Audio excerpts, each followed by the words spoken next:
What was meant to be a formal Commonwealth dinner became the scene of a royal reckoning. As cameras flashed and toasts echoed, Princess Anne made a discovery so explosive it could tear through the monarchy's most delicate alliances. The grandeur of Windsor Castle was on full display, hosting what should have been an evening of unity among leaders from across the Commonwealth. Officially, it was a diplomatic affair, celebrating shared goals and traditions.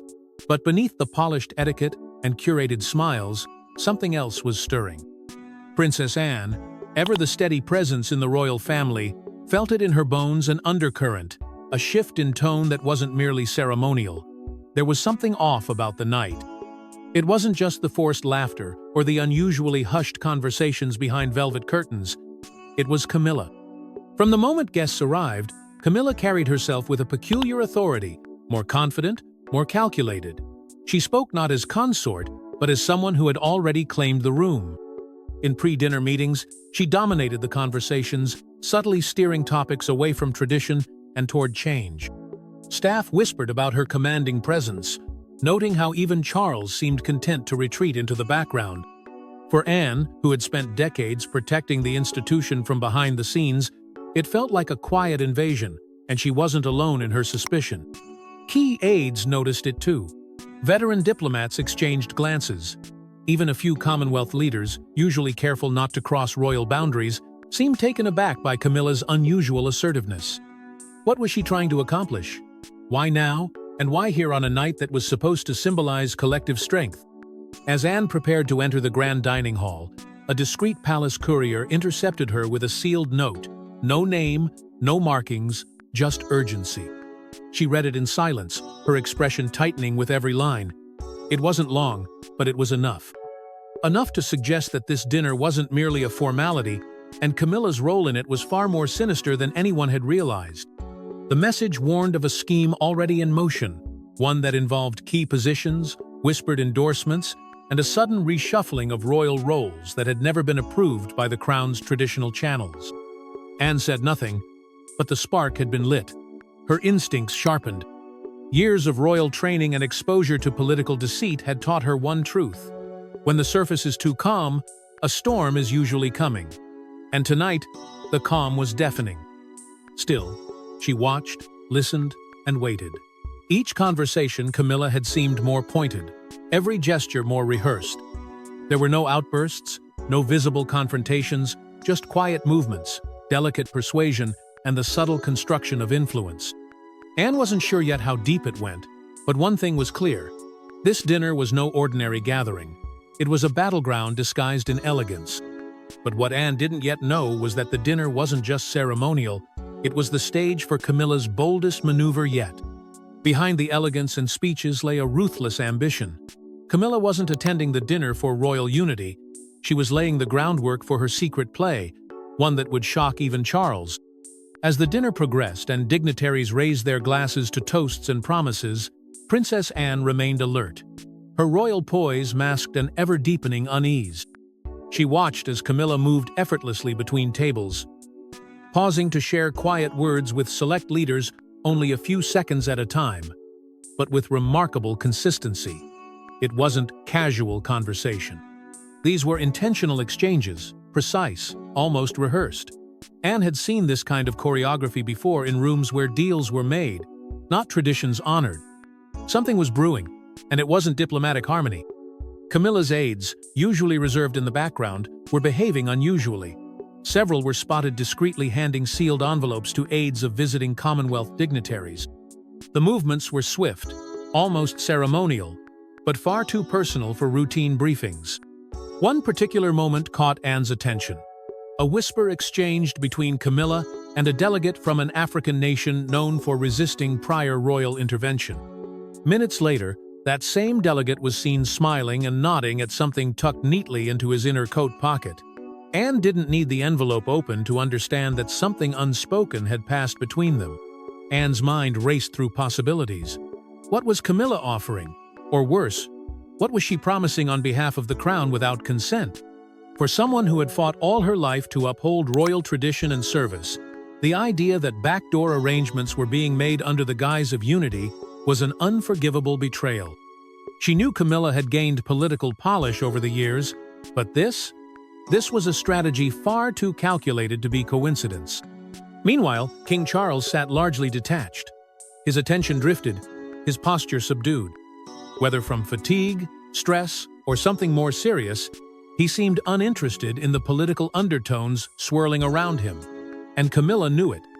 Anne could see it in her confidence, in the way she bypassed the king entirely, engaging leaders as if speaking on his behalf, even without his awareness. Charles's absence in that moment didn't just create a void, it created an opportunity. One Camilla appeared all too eager to fill. Then came the moment that nearly confirmed Anne's worst fears. In a quiet alcove near the far wing of the dining chamber, she spotted Camilla deep in conversation with a familiar face, an ex-royal aide who had been dismissed years ago amid accusations of unauthorized policy influence. His presence alone was enough to send alarm bells ringing. But here, beside Camilla, whispering intently and gesturing toward the cluster of visiting dignitaries, it was a sign. A signal that something far more orchestrated was underway. And then it hit her. The list of attendees wasn't random. Several of the most vocal members in past debates about royal oversight and Commonwealth independence were seated closest to Camilla, her influence seeping into the very fabric of the gathering. Anne suddenly remembered a controversial proposal from years ago that had suggested reorganizing the Commonwealth Advisory Board to give the Queen Consort a more powerful executive role. It had failed then. But perhaps Camilla hadn't let it die. Perhaps she had only been waiting for the right time and a weakened king to resurrect it. Anne kept her silence, but her eyes missed nothing. And when she followed the trail after dinner, what she discovered next left her visibly shaken. Hidden inside an abandoned folder left on a sideboard was the smoking gun, an unsigned letter, drafted in royal letterhead, outlining a future plan no one had approved, except Camilla. The dinner had concluded, but Princess Anne's mind was nowhere near rest. Her instincts, sharpened by decades of experience in royal diplomacy and backdoor dealings, told her something vital had slipped past the surface. As the last of the guests filtered into carriages and limousines, Anne quietly slipped away from the main corridor. She claimed she'd forgotten her shawl in the side hallway, a deliberate excuse to retrace Camilla's movements from earlier that night. She wasn't sure what she hoped to find, but what she did find shattered any lingering doubt. There, resting on a polished wooden sideboard, was a plain leather folder, one she instantly recognized from earlier in the evening. It had been carried by one of Camilla's senior aides, briefly handed off to another, and then curiously vanished from view. Anne picked it up, the weight of the contents already sending warning bells through her spine. Inside were papers, arranged with clinical precision, but it was one document in particular that turned her blood cold. It was a draft letter, clearly official, bearing the unmistakable seal of royal communication. Yet what it proposed was anything but conventional. The letter outlined a full restructuring of the Royal Commonwealth Advisory Body, under the guise of streamlining and modernizing global royal partnerships. At first glance, it seemed like a policy proposal. But the deeper Anne read, the more dangerous it became. The heart of the proposal was a single declaration: Camilla, as Queen Consort, would be appointed Senior Royal Overseer of Commonwealth Integration, giving her unprecedented authority over diplomatic relations and policy influence across all member nations. Anne's eyes scanned the document for validation. Nowhere did it mention Charles's approval. William and Edward weren't referenced at all. It was clear this wasn't passed through the usual royal channels. Then came the final blow. In the margins, notes scribbled in the unmistakable handwriting of Camilla's private secretary, a woman known for her loyalty and ruthlessness, outlined timelines, potential Commonwealth allies, and even phrasing strategies for public release. This wasn't just a plan, it was a campaign, a silent, tactical maneuver to install Camilla at the helm of a fractured international alliance. The implications were staggering. With Charles growing increasingly frail and distracted, and William more focused on national issues than global diplomacy, Camilla was seizing the one arena that no one had adequately defended. If this letter made it through the final stages, she'd hold more real-time influence over international relations than any queen consort in modern history.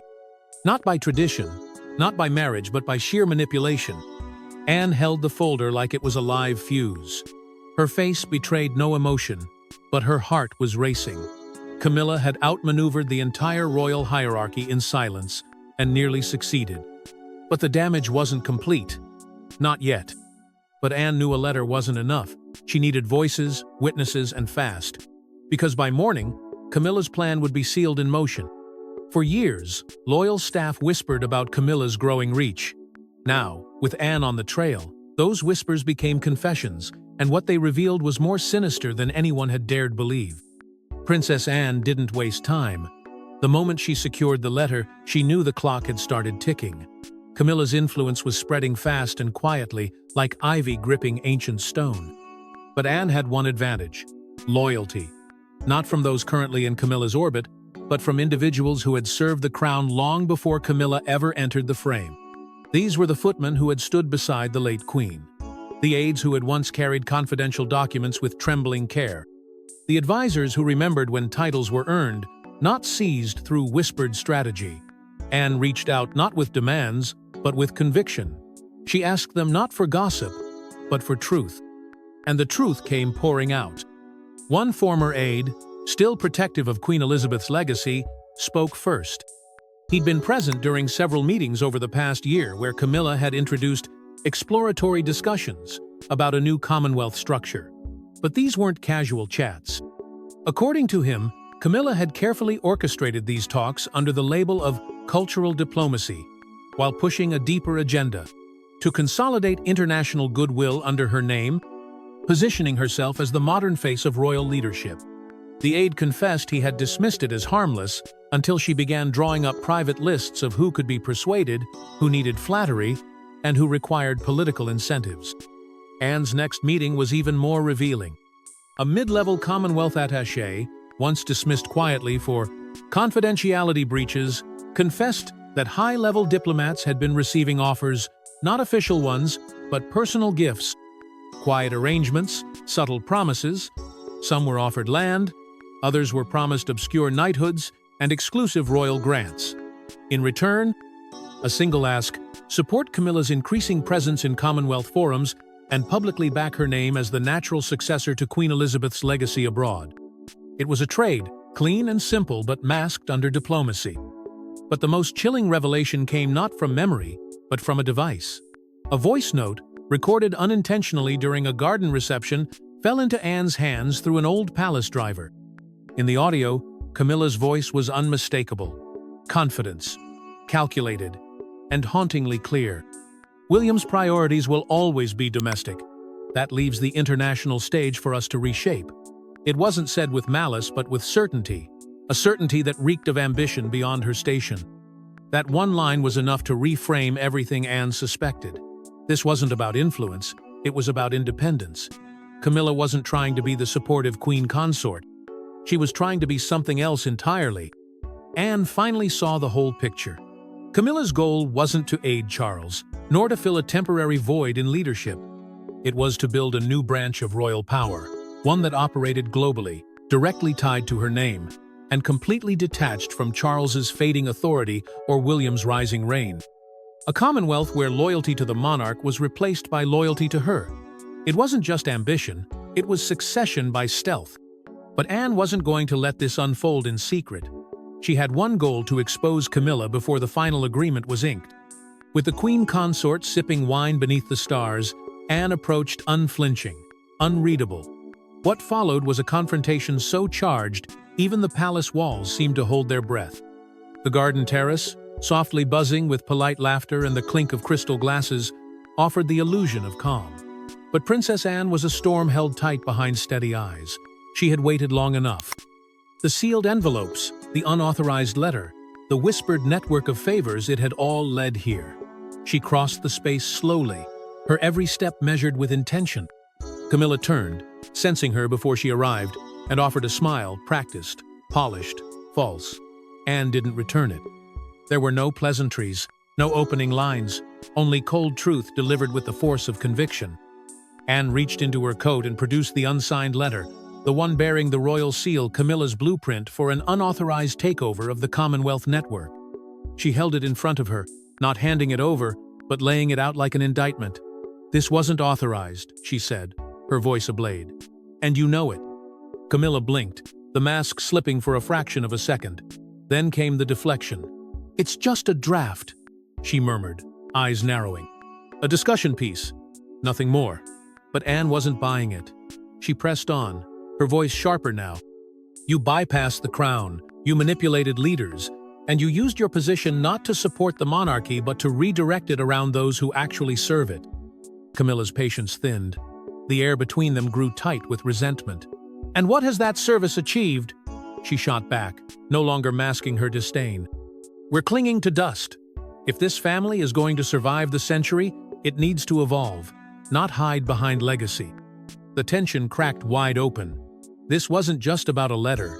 It was about two visions of power colliding under one crown.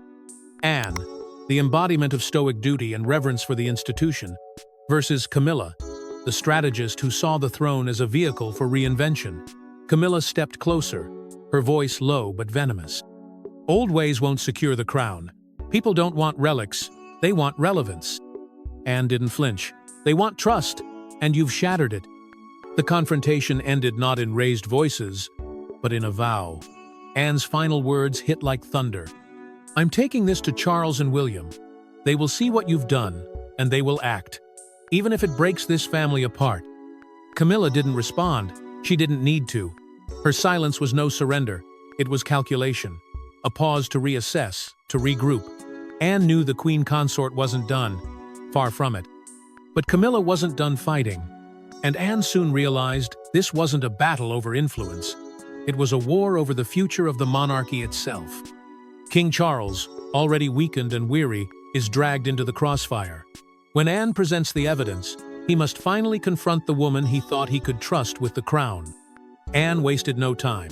The confrontation with Camilla had confirmed what she feared wasn't some passing misjudgment or informal idea. It was a carefully constructed attempt to shift the balance of royal power while Charles remained distracted by failing health and the weight of his inherited responsibilities. But Anne wasn't interested in emotional appeals or abstract warnings. She had hard evidence now, hard, undeniable proof of Camilla's quiet insurrection. And she intended to place it directly into the king's hands before the morning light could grant Camilla another step forward. She requested a private audience with her brother under the guise of urgent family business.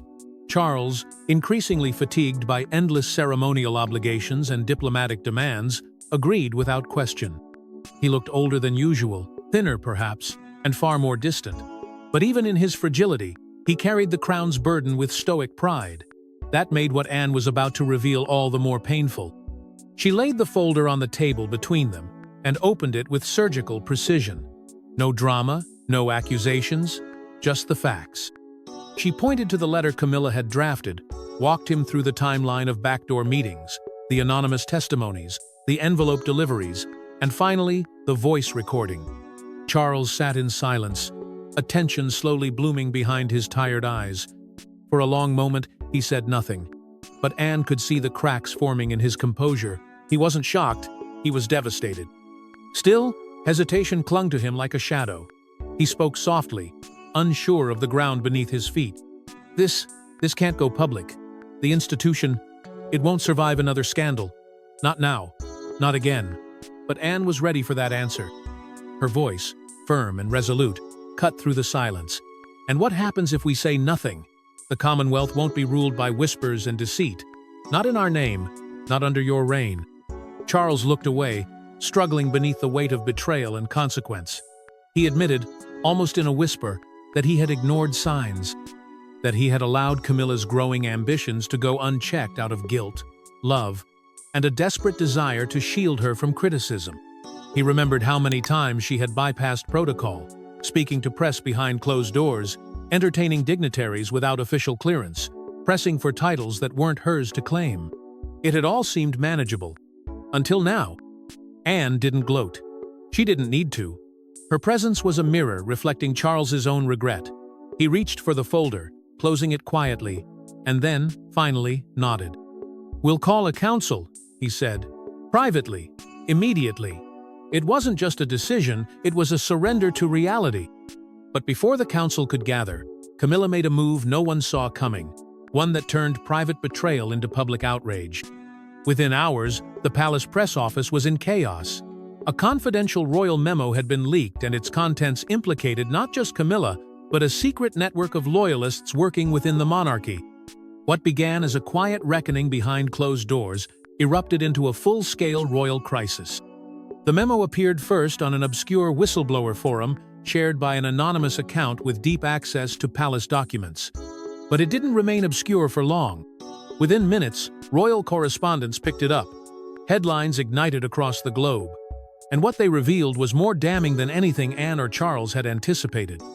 The memo detailed a strategy, allegedly spearheaded by Camilla, to seize control of the royal household's charitable operations in an area historically overseen by the sovereign and regulated through careful committee oversight. It wasn't just about Commonwealth diplomacy anymore. This was about money, influence, and unchecked authority under Camilla's name.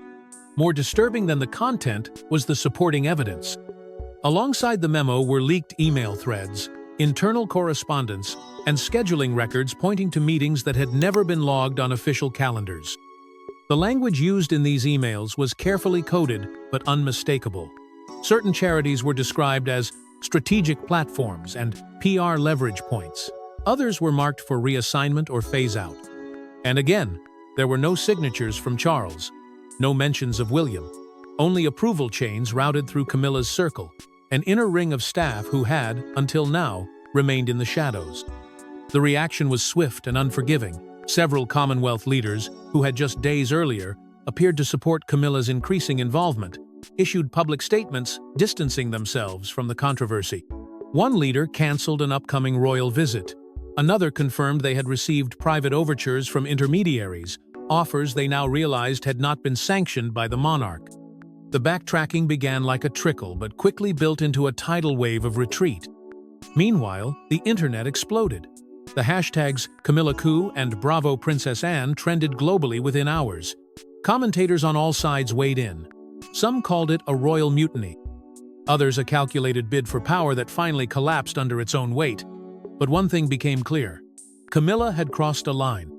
The public, already wary from years of royal tension and scandal, turned on her with stunning speed. Public opinion was no longer swayed by titles or appearances. This was a matter of trust, and she had lost it. Caught in the center of the storm, Charles was forced to respond. Rumors swirled that he had been complicit, or worse, a silent enabler of Camilla's scheme. Though weakened, he summoned what strength he had left and addressed the nation in a televised statement. His voice trembled, but his message was direct. He denied any knowledge or approval of the leaked plans, reaffirmed the monarchy's commitment to integrity, and praised Princess Anne's courage in preserving the sacred principles of royal service.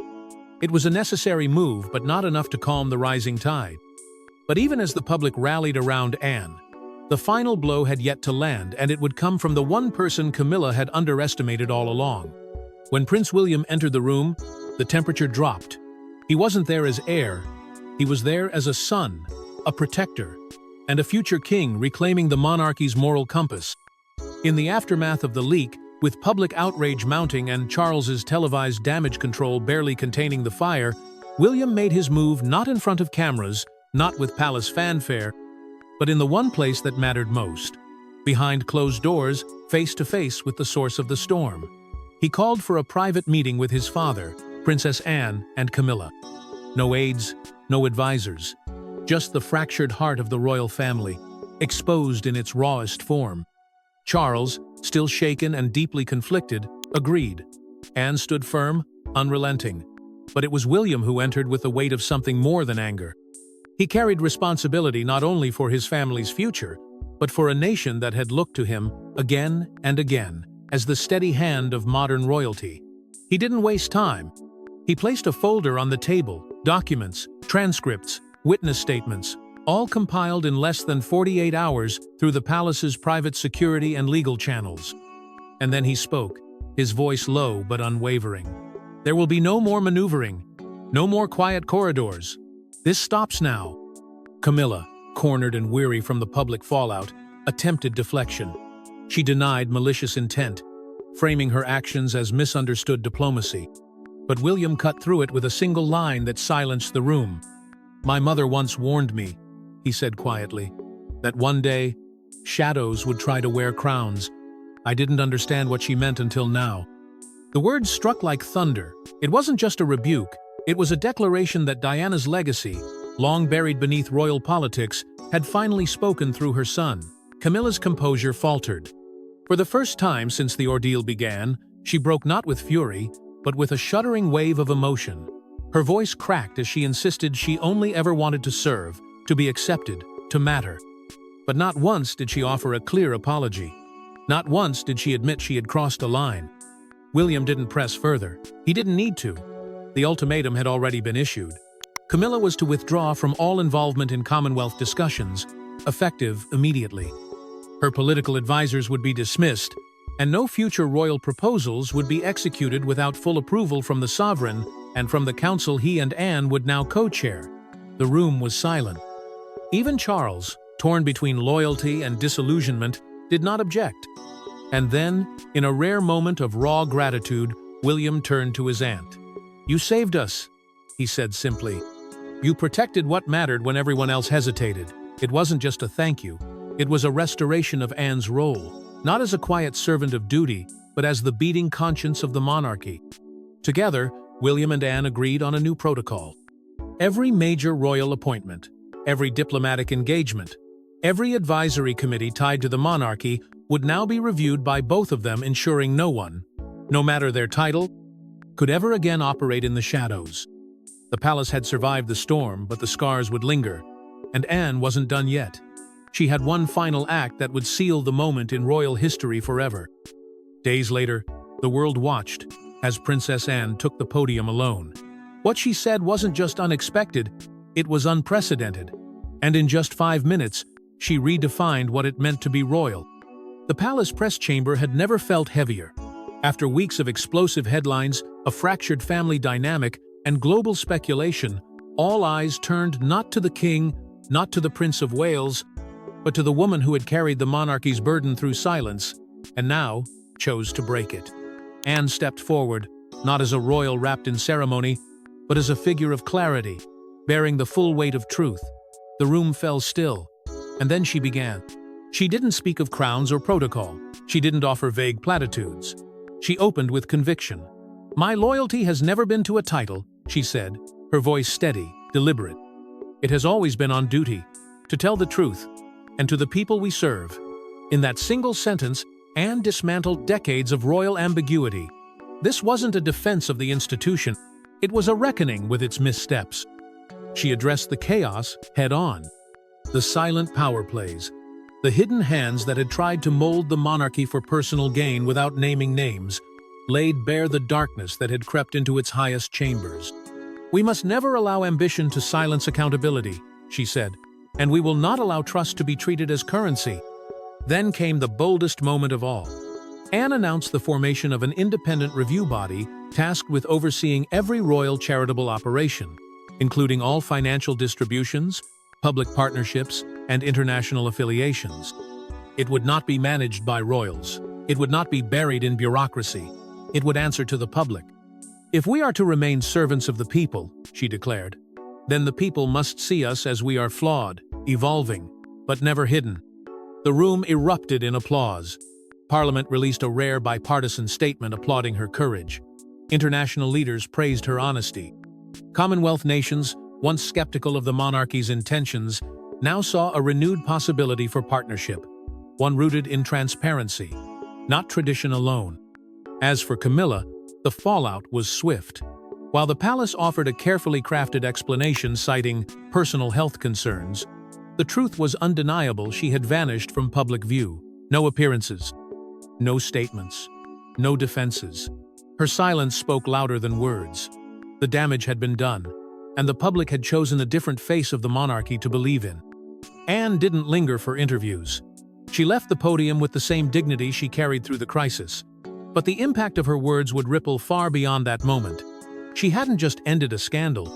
She had rewritten the rules of royal conduct, publicly declaring that power without principle was no longer welcome. As the sun set on the most turbulent dinner in royal history, one thing was certain: Princess Anne wasn't just the monarchy's conscience. She was now its shield. Thanks for watching. Don't forget to like and subscribe, and we will see you in the next one.